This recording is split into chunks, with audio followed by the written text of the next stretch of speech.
L'océan a toujours été synonyme de ressources naturelles en abondance, cruciales pour nombre de communautés autour du globe. Longtemps pensé inépuisable, sa biodiversité a chuté dramatiquement pendant ces dernières décennies. Ce sont d'abord les poissons et autres espèces comestibles qui ont vu leur population diminuer, pour certaines espèces de plus de 90%. Aujourd'hui, c'est une autre valeur commerciale, la valeur touristique, qui pourrait mettre en danger certaines populations de baleines. Nous partons donc pour mieux comprendre l'enjeu de la situation outre-Atlantique, aux confins des Bahamas, découvrir une des espèces de baleines les plus fascinantes, la baleine à bosse.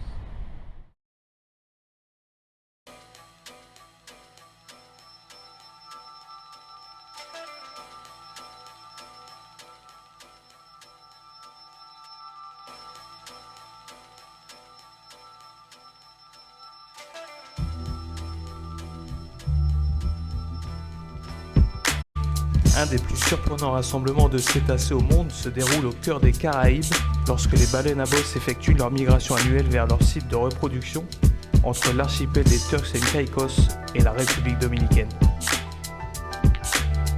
C'est sur le Silver Bank que se retrouve chaque année de janvier à mars presque la moitié de la population nord-atlantique qui s'élève à plus de 12 000 individus profitant des eaux chaudes pour mettre bas et trouver un partenaire pour l'accouplement. En avril commencera la migration pour retourner vers les eaux du nord de l'Atlantique, froides mais riches en nutriments. L'archipel des Turks et Caicos est donc idéal pour partir à la découverte des baleines à bosse. Peu peuplés et proches des sites d'hivernage, les cétacés y sont souvent repérés depuis les îles, à quelques dizaines de mètres de la côte. L'heure est donc aux préparatifs de la première sortie.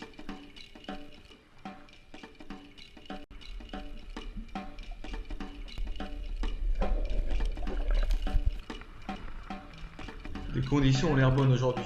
L'idée est de partir 3 heures plus ou moins directement vers Big Sankey, qui est une zone de haut fond où on trouve souvent les femelles qui viennent d'avoir leurs petits. Elles restent dans des eaux peu profondes pour éviter les prédateurs plusieurs semaines après la naissance. Les baleines à bosse jeûnent pendant tout le temps de la migration, soit 7 à 8 mois de l'année. Elles essaient d'économiser leur énergie, c'est donc une bonne situation pour pouvoir les observer sous l'eau.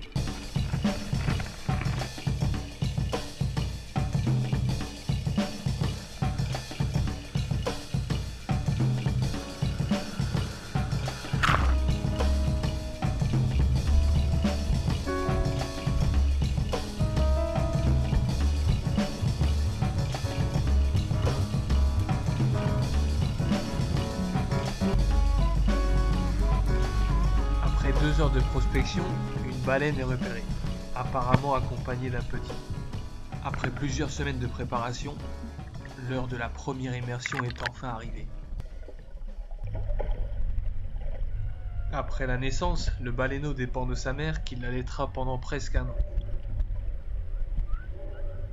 Épuisée par une gestation de presque 11 mois, la femelle passe la plupart de son temps flottant à proximité du fond pour se reposer et économiser son énergie. Le jeune en profite pour évoluer autour de sa mère, explorant un tout nouvel environnement.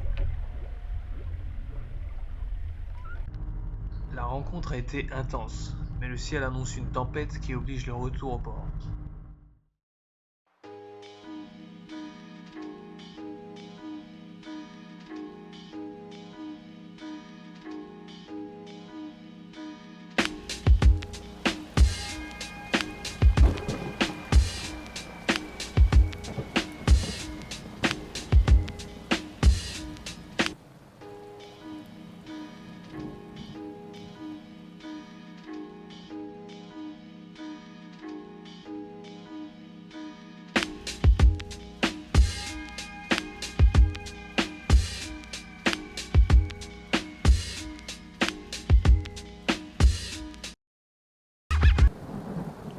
Tempête empêchant toute sortie, l'équipe devra attendre une accalmie.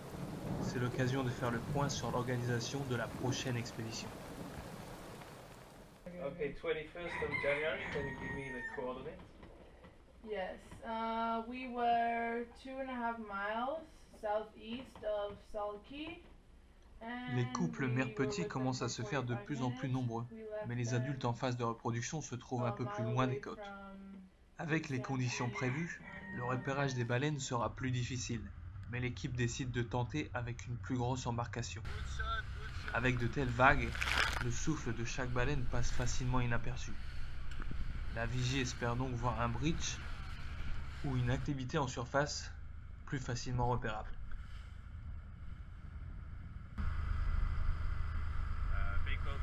Les pêcheurs locaux ont repéré une nageoire caudale au-dessus de la surface de l'eau. L'équipe part aussitôt à sa recherche. Iran se met à l'eau pour découvrir une baleine juvénile arrêtée en pleine mer.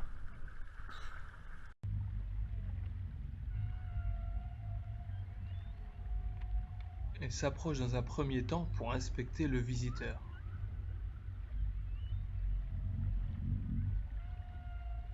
Ce n'est que quelques instants plus tard qu'elle reprend sa position verticale, la nageoire caudale au-dessus de la surface, pour retourner dans un sommeil léger, une vingtaine de minutes.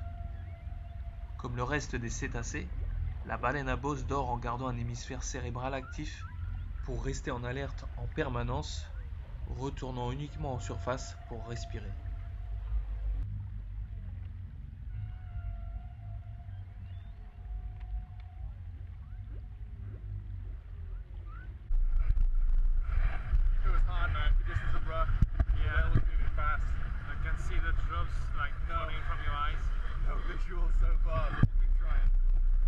Malgré les conditions difficiles, la rencontre dura une quinzaine de minutes, la baleine se laissant approcher à seulement quelques mètres dans une nonchalance surprenante.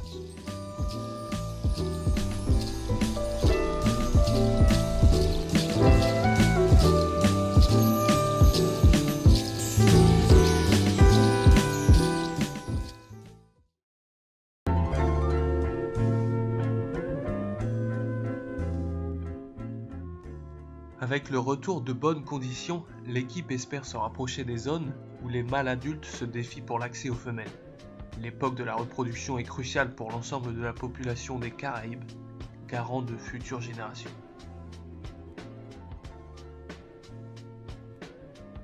Durant cette période, les mâles sautent alors hors de l'eau pour signaler leur présence aux femelles et avertir les autres prétendants de leur détermination.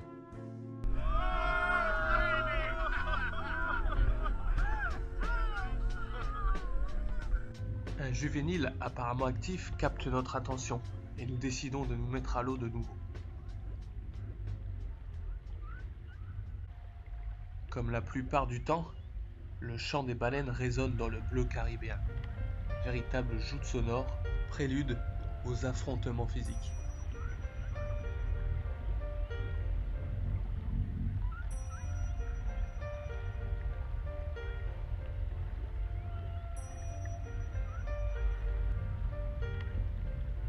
Ce dernier, bien que fougueux, ne résiste pas à sa curiosité et vient nous inspecter à plusieurs reprises.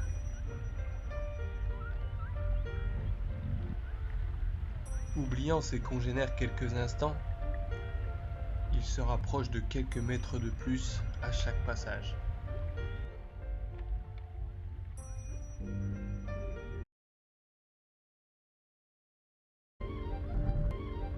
Sur la route du retour, l'océan bouillant d'activité nous réserve une dernière surprise.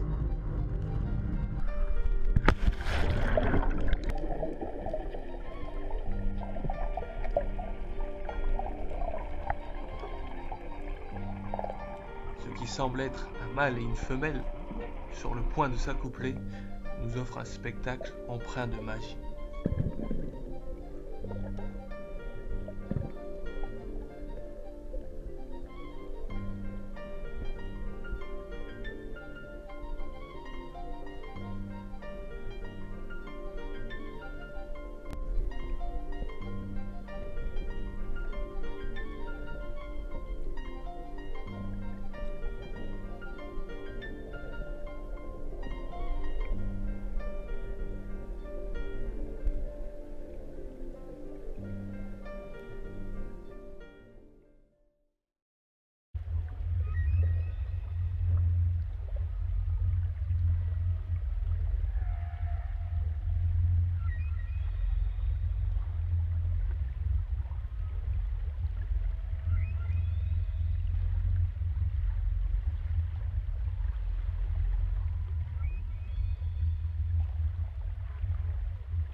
naturel très curieux, la baleine à bosse se laisse facilement approcher et reste très interactive avec les différents bateaux touristiques.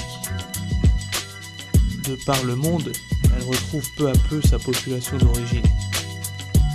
Mais même si la pêche et récemment la chasse à la baleine sont mieux gérées aujourd'hui, c'est à nous qu'il revient de contrôler le développement du tourisme et de respecter ces animaux afin de garder des havres de paix pour les générations à venir.